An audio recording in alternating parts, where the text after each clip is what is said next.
Okay, so Wolves take on Leeds at Elland Road at 3 o'clock on Saturday. In what is it? At the start of the season, I think we all probably thought it would have been a really hard game away at Elland Road. Leeds were the surprise package last season. Now, if we win this game, which it feels like it's very winnable, we could, obviously, if results go our way, go into fourth place, which obviously would be a great start. This is the lineup I'd go for from a Wolves point of view. I wouldn't make too many changes. Obviously, the back three and the goalkeeper we're not really going to change. I don't really see the point in bringing in Willy Bolly. I don't think any of the goals were blatant errors by the defense. I mean, Roman Sace probably should have done better on the first one, but I don't think it was so blatant that you need to drop someone. And with Willy Bolly's injury record, I wouldn't rush him back yet, because if he gets injured, then we've basically got no centre backs. So I'd keep Willy Bolly back for now. I'd definitely keep Nelson Semedo. Um, Obviously, Marcel will play at left wing back, but I'd play Reinier Nuri. I just think he's a better all round footballer, and he's the future of this club. Whereas Marcel will probably be gone in a year, so I'd play Nuri. But I completely understand that Bruno Lage will not do that. I'd go back to the midfield too of Giammattino and Ruben Neves.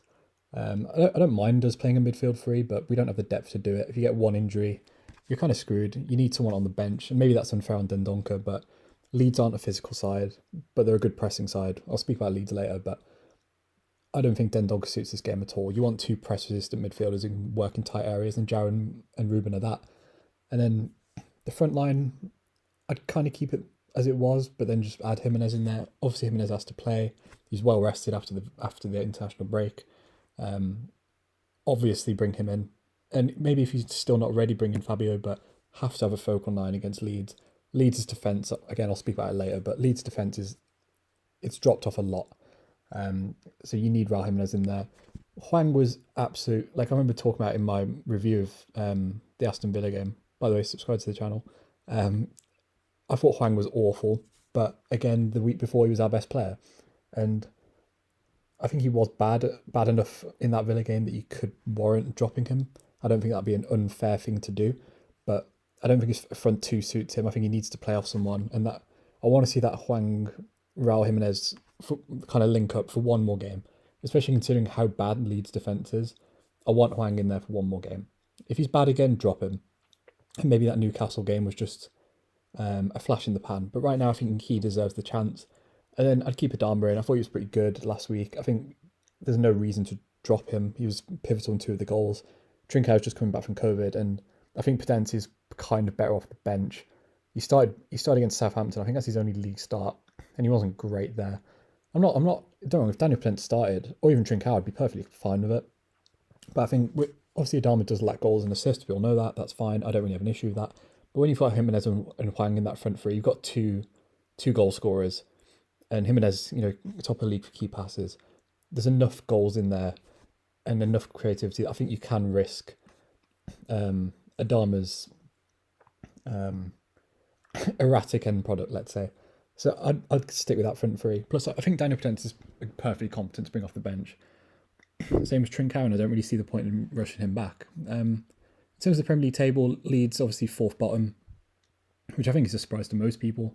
Obviously, they're going through quite an injury crisis right now, and then they're kind of performing to their level. It's not like they're getting really unlucky.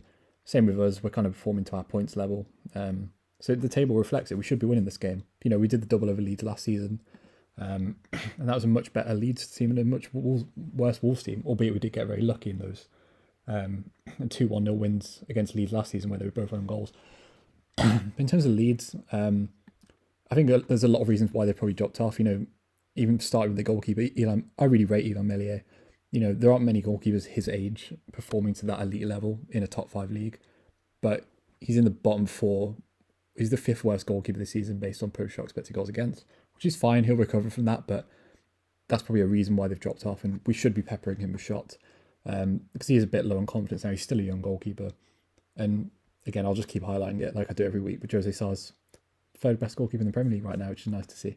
In terms of Leeds, they've kind of been wasteful this season. If you look at the goals per shot, Leeds are 4th bottom, so they're having a lot of. And if you look at the amount of shots Leeds have, it's not that they're not having shots; they're kind of at a similar level to us. But those shots that they're having, they aren't high quality shots. It's kind of like us in the first 3 games, right? They're having okay amounts of shots, even with Bamford injured, and Rodrigo playing up front. It's not necessarily a personnel thing. They're just, well, sorry, it is a personnel thing because they're not scoring, but they're creating chances. But then they're not being effective with them. And I kind of trust our back three to kind of deal with Bamfordless Leeds. Although Rafinha is obviously a threat.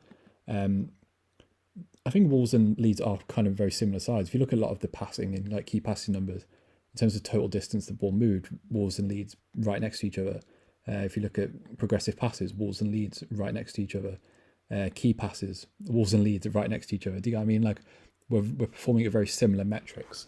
And considering Leeds have been under Bielsa for 3-4 years, and we're just under a new manager, I think that's pretty encouraging. But in terms of an attacking side and amount of chances created, Wolves and Leeds are pretty similar. So that obviously should be acknowledged. They're still a dangerous team, even if they do have Dan James instead of Patrick Bamford or Rodrigo, whoever comes in.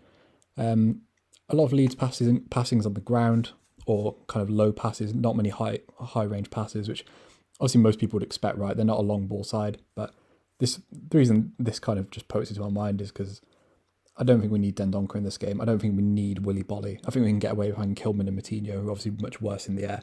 Leeds aren't a long ball side. They don't put in loads of aerial crosses. They've got a decent amount of crosses, but most of them are kind of lower crosses, right? I don't think we need Dendoncker's midfield. We don't need to go and pack out the midfield against Leeds, in my opinion anyway. And I don't think any of the stats really suggest we need to do that. In terms of dribbles, Leeds quite low. Obviously, Wolves are still top, but which I actually found quite surprising considering how good players Leeds have got. But even though they are quite low in that metric, Wolves kind of deal with dribbles pretty well anyway. So there isn't much of a direct threat, bar Rafinha, in that Leeds attack. Jack Harrison's kind of had a bit of a decline, and obviously Rodrigo will play up front, I assume. And Rodrigo's not really impressed me yet so far, to be honest. But as I said, in terms of the amount of, the amount of like tackles on dribblers, Wolves and Leeds are top. So I don't think that's necessarily a bad thing. Wolves are a pretty direct side anyway, but Leeds can deal with it. They do have good one-on-one defenders. Although Luke Ayling and Junior Firpo are both out, I don't know who will come in at left back or right back for Leeds, but that might affect this stat a bit. So maybe that kind of supports bringing Adama and Hwang back in. In terms of pressures, obviously Leeds, I think we all know Leeds are going to be one of the better pressing sides in the league. They're probably not as good at it. If you look at the amount of percentage in terms of how successful they are, Wolves are a lot better, although we don't do it as much. But, Leeds are still a good pressing side. We need to acknowledge that. This is kind of where Brentford were when we played Brentford, and they did a job on us. And Tottenham used to be quite high up as well. So I think we can handle a press. We've kind of got a bit better at it recently, but it'll be completely different to Aston Villa, who are kind of where we are.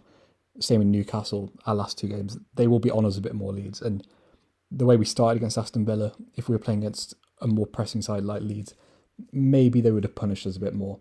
But I think this is a good test to see if we've kind of learned how to deal with a press. I'm sure we have, but and I'm surprised Leeds aren't as high as they were before, actually. They've kind of dropped off a bit, but Leeds always a good pressing side, even with the amount of injuries they've got. And that is a concern considering how badly we dealt with it against Brentford. And finally, Leeds, again, they're still a possession side. Even though they press a lot, they still have a lot of the ball. They're still they still hold the ball like a top 6 team, or like a traditional top 6 side, which I think helps Wolves. We're not a big pressing side. We don't need to hold the ball. We play a back 5. Letting Leeds have the ball and have a front 3 of Raul Jimenez, Hwang, Adama, Trincao, whoever plays, Wolves can deal with a counter-attacking side, or Wolves can be the counter-attacking side. And with how bad Leeds' defence is, if you look at the Premier League table, they've conceded 15 goals. Wolves have only conceded 8.